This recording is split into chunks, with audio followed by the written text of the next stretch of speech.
cinemanew.in.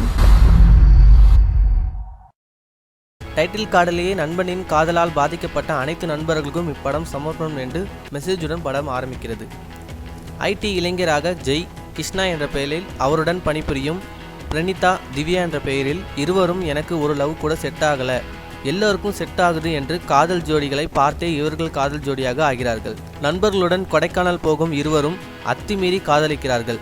பின் சென்னை திரும்பியதும் புதிய வேலைக்கு போகும் பிரணீதா ஜெய்யை கைட்டி வேறு ஒருவனுடன் ஊர் சுத்துகிறார்.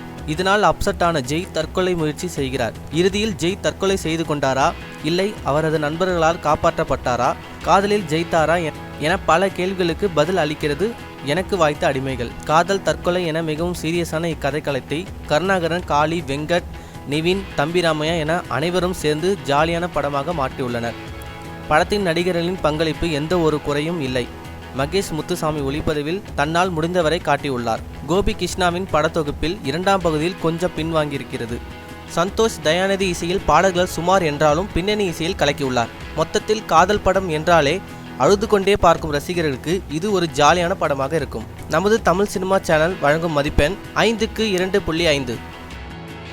மேலும் சினிமா செய்திகளை தொடர்பு கொள்ள லைக் மற்றும் சப்ஸ்கிரைப் செய்யவும்.